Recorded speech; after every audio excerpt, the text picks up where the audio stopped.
नमस्कार, मी वर्षा नलवडे आणि आपण बघत आहात लोकशाही मराठी बातमी. बळीराजाच्या कृषी विशेष बुलेटिन मध्ये आपल्या सर्वांचं मी स्वागत करते. आता कृषी विषयक काही महत्त्वाच्या बातम्यांचा झटपट आढावा घेऊयात. वाशिमच्या कृषी उत्पन्न बाजार समितीमध्ये मोठ्या प्रमाणात तुरीची आवक वाढली आहे, तर ओट्यावरती जागा नसल्याने विक्रीस आलेली तूर उघड्यावरती टाकावी लागते. तर आता तुरीच्या वाढत्या आवकमुळे उशिरा लिलाव होत असल्याने शेतकऱ्यांना अनेक अडचणींचा सामना करावा लागतोय. वाशिम कृषी उत्पन्न बाजार समितीमध्ये सोयाबीनच्या दरात पुन्हा एकदा झपाट्याने घसरण झाली आहे. सोयाबीनला सरासरी अवघा 4000 रुपये दर मिळतोय. त्यामुळे आता सोयाबीन उत्पादक शेतकरी संकटात सापडलाय. तर केंद्र सरकार सातत्याने शेतकरी विरोधी निर्णय घेत असल्याने शेतकरी मोठा रोष व्यक्त करतायत. जायकवाडीतून उन्हाळी पिकांना पाणी मिळणार नाहीये, कारण आता उन्हाळी पिकांसाठी पाणी न सोडण्याचा विकास प्राधिकरणाने निर्णय घेतलाय. जलसाठा पिण्याच्या पाण्यासाठी राखीव ठेवण्यात येणार आहे. तर यावर्षी पाऊस हा कमी पडल्याने पाण्याची पातळी कमी झाली आहे आणि जायकवाडीत फक्त 40% इतकाच पाणीसाठा शिल्लक आहे. जळगाव जिल्ह्यातील बोदवड येथील हिदायत या नगर परिसरात आता गुरांचा चारा आणि शेती साहित्य असलेल्या शेडला अचानक आग लागली होती. या घटनेत गुरांच्या चाऱ्यासह शेती साहित्य जळून लाखोंचं नुकसान झालंय. साताऱ्यातील वाई फुलेनगर येथील प्रयोगशील शेतकरी उमेश खामकर यांनी अर्धा एकरमध्ये चक्क पांढऱ्या स्ट्रॉबेरीची लागवड केली आहे. या स्ट्रॉबेरीला 1000 ते 1500 रुपये किलो इतका भाव मिळतोय.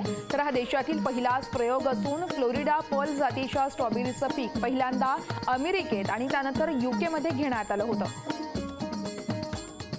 कन्नड तालुक्यात वातावरणाच्या बदलामुळे घाटे आळी तांबोरा रोगाचा पिकांमुळे आता बळीराजा चिंतेत सापडलाय. कन्नड तालुक्यातील धामणी परिसरात वातावरणाच्या बदलामुळे घाटे अळीचा हरभरा पिकावरती तर गहू पिकावरती तांबोरा या रोगाचा मोठा प्रादुर्भाव होतोय.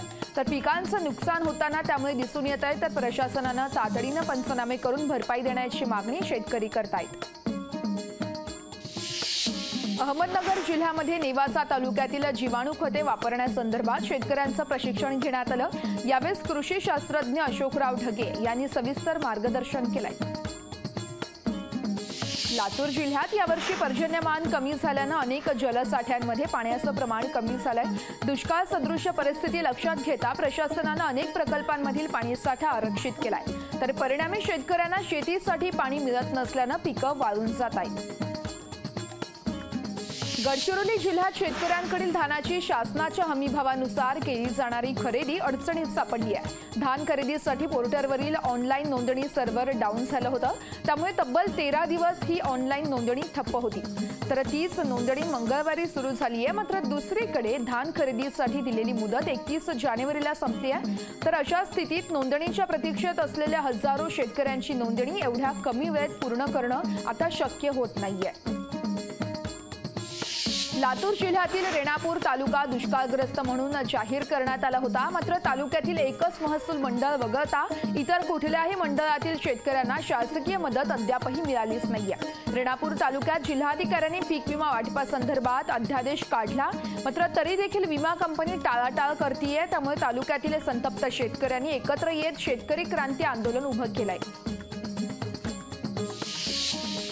वाशिम जिल्ह्यातील सोयाबीन उत्पादक शेतकऱ्यांना पीक विम्याची 25% अग्रिम रक्कम मंजूर झाली आहे. मात्र जिल्ह्यातील 20,000पेक्षा जास्त शेतकऱ्यांना अद्यापही पैसे मिळालेच नाहीयेत. त्यामुळे स्वाभिमानी शेतकरी संघटनेचे युवक प्रदेशाध्यक्ष दामू इंगोले यांनी आक्रमक होऊन कार्यकर्त्यांसह पीक विमा कंपनीच्या कार्यालयात ठिय्या आंदोलन करण्याचा इशारा देखील दिला होता. जळगाव बाजार समितीत लसणाची मोठ्या प्रमाणात आवक घटल्यानं परिणामी लसणाच्या भावात उच्चांकी वाढ झाली आहे. लसणाचे भाव 350 ते 400 रुपये प्रति किलोवरती पोहोचले आहेत. तर जुन्या लसणाची आवक जवळपास संपल्यानं आता यावर्षी बदलत्या वातावरणामुळे नवीन लसूण अद्यापही बाजारात दाखल झाला नाहीये. त्यामुळे मोठ्या प्रमाणात लसणाच्या भावात वाढ झाली आहे. राज्यात पाणी प्रश्न गंभीर बनला असून राज्यभरात आतापासूनच पाणी टंचाई जाणवू लागली आहे. तब्बल 456 गावांमध्ये आणि 1078 वस्त्यांवरती 500हून अधिक टँकरनं पाणी पुरवठा केला जातोय. तर मराठवाड्यात उन्हाळी पिकांना पाणी न सोडण्याचे आदेशच प्रशासनाने दिले आहेत. मराठवाड्यातील गंभीर परिस्थिती पाहता आगामी संकट डोळ्यासमोर उभं येऊन थांबलंय. तर राज्यासह मराठवाड्यात मद्यनिर्मिती करणाऱ्या कंपन्यांना करण्यात येणारा पाणी पुरवठा यामुळेच आता बंद करावा अशी मागणी त्या ठिकाणी केली जाते. बीडच्या माजलगाव येथील पुनंदा गावाला विद्युत पुरवठा करणारे रोहित्र मागील 8 दिवसांपासून बंद आहे। परिणामी शेतकऱ्यांना शेतीला पाणी देण्यासाठी आणि ग्रामस्थांनाही अडचणींचा सामना करावा लागतोय।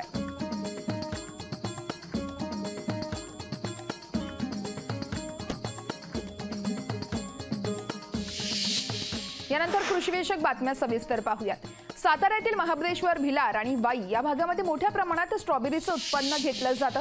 मात्र साताऱ्यातील वाई फुलेनगर येथील प्रयोगशील शेतकरी उमेश खामकर यांनी अर्ध्या एकरमध्ये चक्क पांढऱ्या स्ट्रॉबेरीची लागवड केली आहे। चक्क पांढरी स्ट्रॉबेरी विकायला सुरुवात देखील केली आहे। तर हटके प्रयोग करण्याच्या उद्देशानं त्यांनी स्ट्रॉबेरीची लागवड केली आहे। सध्या काही ठिकाणीच त्यांनी ही फळं विक्रीसाठी ठेवली आहेत, तर लवकरच ऑनलाईन प्लॅटफॉर्मवरती देखील याची विक्री होणार आहे। विशेष म्हणजे 250 रुपये किलोने सामान्य स्ट्रॉबेरीचे उत्पन्न घेण्यापेक्षा या पांढऱ्या स्ट्रॉबेरीला 1000 ते 1500 रुपये प्रति किलो इतका भाव मिळतोय।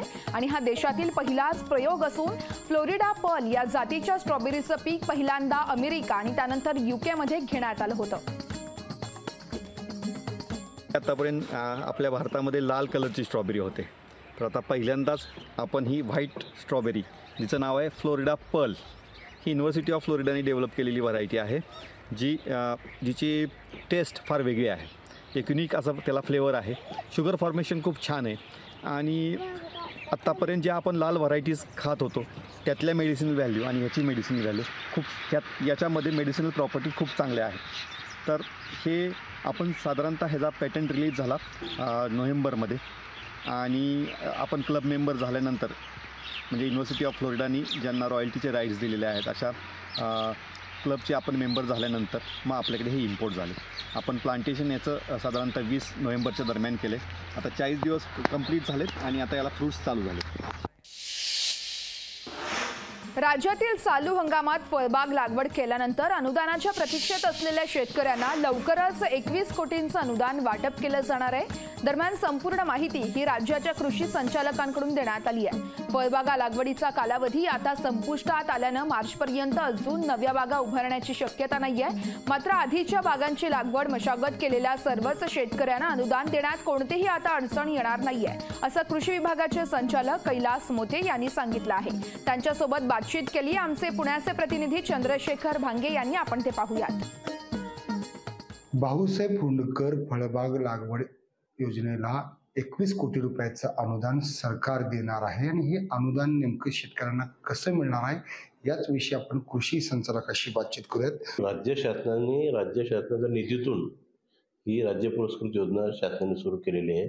याच्यामध्ये 16 प्रकारचे फळ पिकांचा त्यांनी समावेश केलेला आहे आणि चालू वर्षी आपण याला राबवायला सुरुवात केलेली आहे। याच्यामध्ये आपण काय केलं की एक फक्त मागच्या वर्षाच्यात याच्यात बदल केला की यावर्षी आपण जे फळबाग लागवडीसाठी सूक्ष्म सिंचन कंपल्सरी केलेलं होतं की त्याच्याऐवजी आपण सूक्ष्म सिंचन आपण ठेवणारच आहोत, परंतु वेगळ्या योजनेतून देणार आहोत आणि जे पैसे बचत झाले त्यातून आपण त्याला रासायनिक खतं या योजनेतून देणार आहोत। अशा रीतीने ही योजना आहे।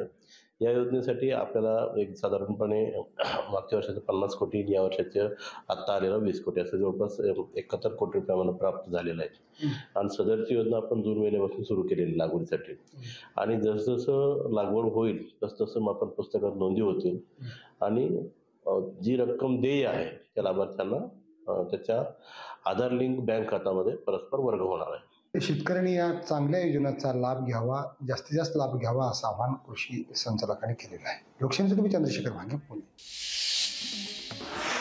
बातमी आता वाशिममधून आहे। वाशिम जिल्ह्यातील सोयाबीन उत्पादक शेतकऱ्यांना पीक विम्याची 25% अग्रिम रक्कम मंजूर झाली आहे। मात्र जिल्ह्यातील 20,000पेक्षा जास्त शेतकऱ्यांना अद्यापही पैसे मिळालेलेच नाहीयेत। त्यामुळे स्वाभिमानी शेतकरी संघटनेचे युवक प्रदेशाध्यक्ष दामू अण्णा इंगोले यांनी आक्रमक होऊन कार्यकर्त्यांसह पीक विमा कंपनीच्या कार्यालयात ठिय्या आंदोलन करण्याचा इशारा दिला होता। मात्र कंपनीनं कार्यालयाला टाळं ठोकत पळ काढल्याचं पाहायला मिळालं। स्वाभिमानी शेतकरी संघटनेच्या माध्यमातून आम्ही आज आंदोलनाचा इशारा दिला होता, कारण या AIC ॲग्रिकल्चर इन्शुरन्स कंपनीकडे आमच्या तब्बल 20,000 शेतकऱ्याचे पैसे बाकी आहेत। कंपनी द्यायला तयार नाहीये। कंपनीनं मात्र आज कार्यालयातून पळ काढलेला आहे, कार्यालयाला टाळं ठोकलेलं आहे. म्हणजे याचा अर्थ कंपनीच्या मनात कुठेतरी पैसे बुडवायचे शेतकऱ्याचे हे ठरलेलं आहे असं आम्हाला दिसून यायला लागलं. हे पैसे जर आमचे तुम्ही टाकत नसाल आणि तुम्ही पळ काढायची तयारी ठेवत असाल तर आम्ही तुमचं मुंबईचं कार्यालय जाळ्या बगर राहणार नाही, हे मात्र तुम्ही ध्यानात ठेवा. मग कुठे पळ काढायचा ते काढत राहा, आम्ही तिथपर्यंत तुमच्या मागे यायला तयार आहोत. जळगाव बाजार समितीमध्ये लसणाची मोठ्या प्रमाणात आवक घटली आणि त्यामुळे परिणामी लसणाच्या भावात उच्चांकी अशी वाढ झाली आहे. तर लसणाचे भाव 350 ते 400 रुपये प्रति किलोवर पोहोचले आहेत. तर जुन्या लसणाची आवक जवळपास संपली आहे आणि त्यामुळे आता यावर्षी बदलत्या वातावरणामुळे नवीन लसूण अद्यापही बाजारात दाखल झाला नाहीये. त्यामुळे मोठ्या प्रमाणात लसणाच्या भावात वाढ झाल्याचं पाहायला मिळत आहे. लसणाचे भाव मोठ्या प्रमाणात वाढले. रोजच्या ज्या आहारात तर लसूण हा गरजेचाच आहे. कसं टाकणार एवढा महागाचा लसूण? गरीब लोक नाही घेऊ शकत एवढा महाग. आवाक्याच्या बाहेर जर भाव गेले 25 रुपये पावशेर कुठे, 100 रुपये पावशेर कुठे, कसं खाणार? आणि हातमजुरीवाले लोक तर घेऊच शकत नाही एवढा महाग. म्हणजे लसूणच बंद करावं लागेल आहारातला खायचा. यानंतर पाहुयात यशोगाथा.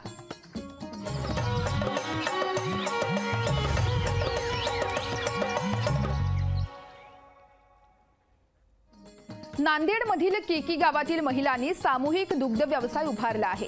उमेद या संघटनेच्या मदतीनं महिलांनी दूध व्यवसाय यशस्वी करून दाखवलाय. पाहुयात.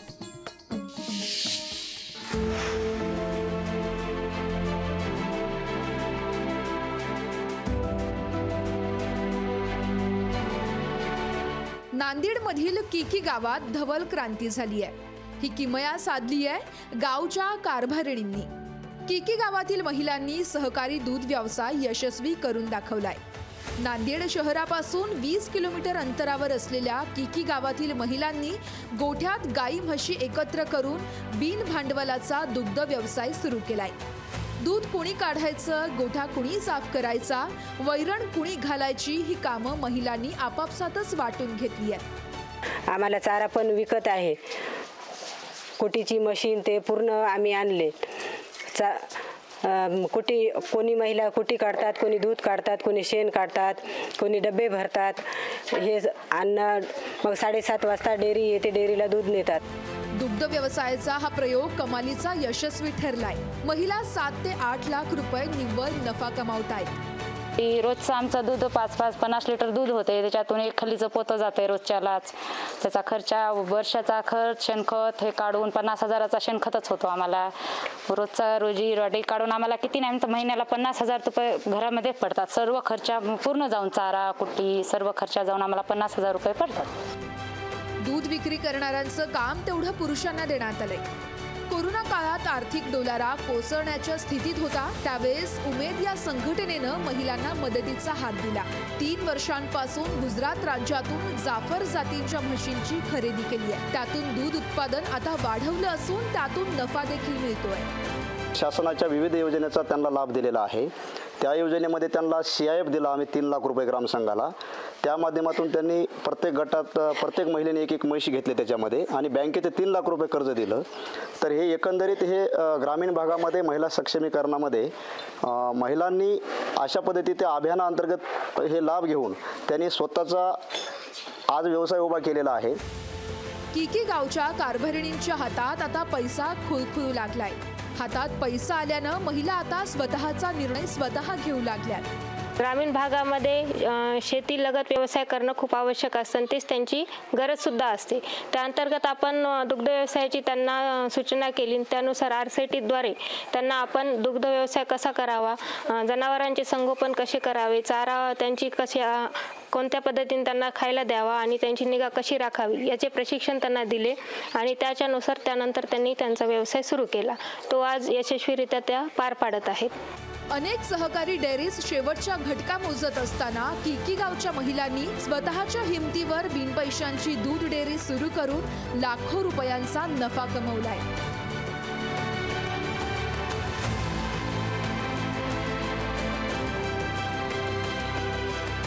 कमलाकर बिरादार, लोकशाही मराठी, नांदेड.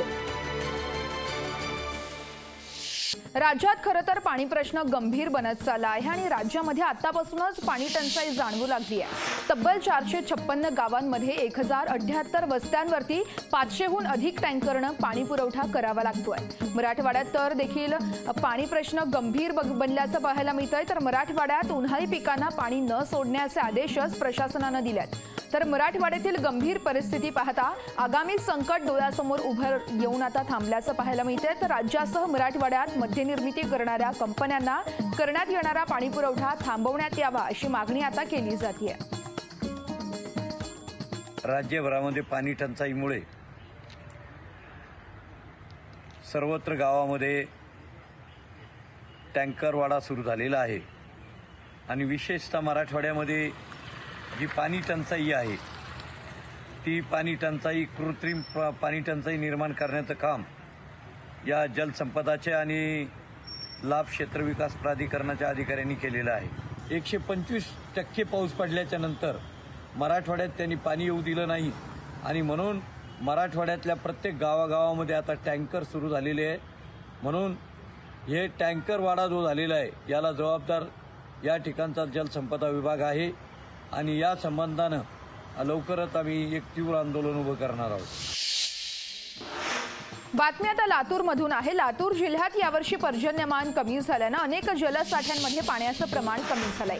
दुष्काळ सदृश परिस्थिती लक्षात घेता प्रशासनानं अनेक प्रकल्पांमधील पाणीसाठा आरक्षित केलाय। परिणामी शेतकऱ्यांना शेतीसाठी पाणी मिळत नसल्यानं पिकं वाळून जात आहेत। तर लातूर जिल्ह्यातील शिरूर, अनंतपाळ या तालुक्यातील ऊस उत्पादक शेतकरी ही आता यामुळे मोठ्या अडचणीत सापडल्याचे पाहायला मिळत आहे। तर गेल्या 3 महिन्यांपासून ऊसाला पाणी नाहीये, त्यामुळे आता ऊसावरती बुरशी रोगाचा प्रादुर्भाव झालाय। परिणामी ऊस वाळून जातोय, म्हणून ऊसाचं वजन देखील कमी होत आहे। त्यामुळे आता ऊस उत्पादक शेतकरी यांची चिंता वाढल्याचं पाहायला मिळत आहे। आज रेणापूर तालुका गंभीर दुष्काळग्रस्त असताना कुठलीही उपाययोजना या तालुक्यामध्ये 31 ऑक्टोबरपासून अध्यादेश निघाल्यापासून राबवली गेली नाही आणि इथल्या शेतकऱ्याला 1 रुपया सुद्धा पीक विमा मिळाला नाही। इथं जी बोकाळलेला भ्रष्टाचार आहे तहसीलमध्ये हा त्वरित थांबवावा आणि शेतकऱ्यांची पिळवणूक थांबवावी, याच्यासाठी हे लोकशाही पद्धतीनं कायदेशीर शांतते पद्धतीनं आम्ही प्रथम हे जागर आंदोलन केलेलं आहे। 3 महिने झालं ऊसाला पाणी नाही, कुठलाच कारखाना ऊस न्यायला तयार नाही। असली अवस्था उठल्या, पार ऊस वाळून चालाय कडड। कारखान्याच्या ऑफिसला गेलं तर चक्रा मारलं, कुणी बी कारखान्याला काही दखल नाही घेणं गेल्या। सोयाबीन घरात बसले, ऊस वाळून चालाय, का कसं जगावं हे कुणब्यानं काय काहीच कळणं गेलंय। त्यासाठी आपण आता आत्महत्या करायची वेळ आली या ऊसामुळं। कारखानेवाले तिच्यावर नियंत्रण नाही। वाहनवाले 700 रुपये एंट्री मागलेले, ऊस टोळीवाले 10,000 रुपये द्या, 8,000 रुपये द्या म्हणले, कुठून द्यावं ह्याची तेवढे त्या ह्यांची बी भरती होती का नाही की ऊस घालून, असली परिस्थिती आली। गडचिरोली जिल्ह्यामध्ये शेतकऱ्यांकडील धानाची शासनाच्या हमीभावानुसार केली जाणारी खरेदी आता अडचणीत सापडली आहे। धान खरेदीसाठी पोर्टलवरील ऑनलाईन नोंदणी सर्व्हर डाऊन झालंय, त्यामुळे तब्बल 13 दिवस ही नोंदणी ठप्प होती। ती नोंदणी मंगळवारी सुरू झाली, मात्र दुसरीकडे धान खरेदीसाठी दिलेली मुदत ही 31 जानेवारीला संपते आणि अशा स्थितीत नोंदणीच्या प्रतीक्षेत असलेले हजारो शेतकरी यांची संपूर्ण नोंदणी एवढ्या कमी वेळेत पूर्ण होणं आता शक्य नाहीये। त्यामुळे नोंदणीला पुन्हा मुदतवाढ न मिळाल्यास या शेतकऱ्यांना हमीभावानं धान विक्रीपासून वंचित राहावं लागण्याची शक्यता वर्तवली जाते।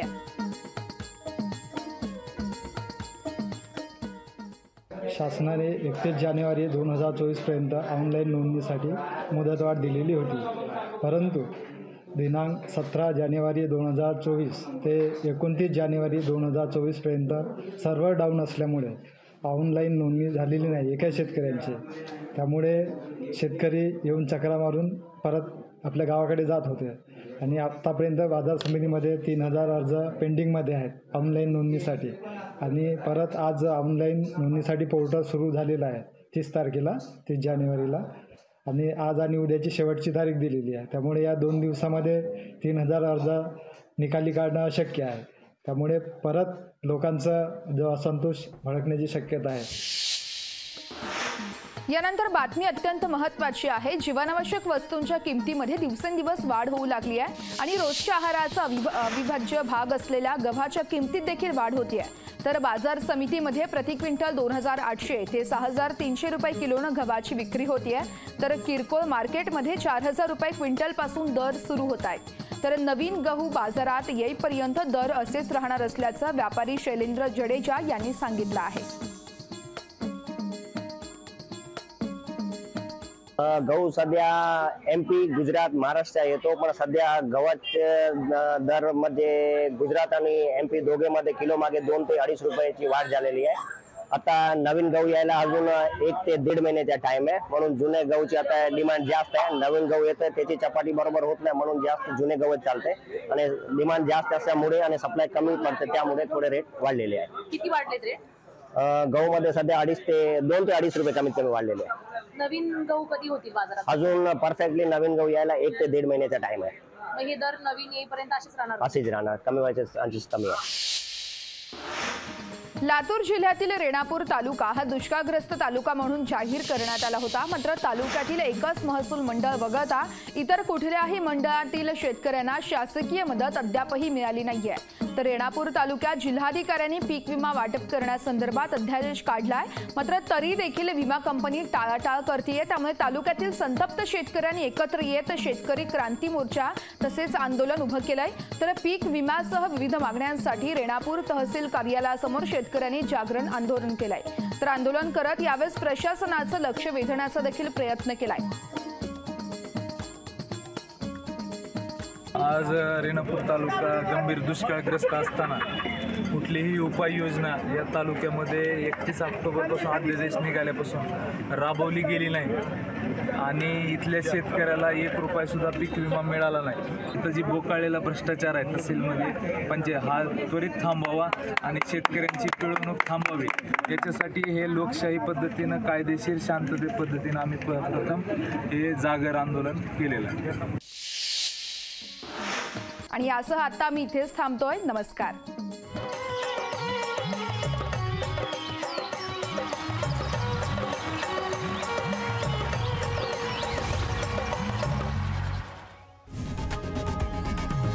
लोकशाही मराठी ऐका, पहा, जागरूक रहा।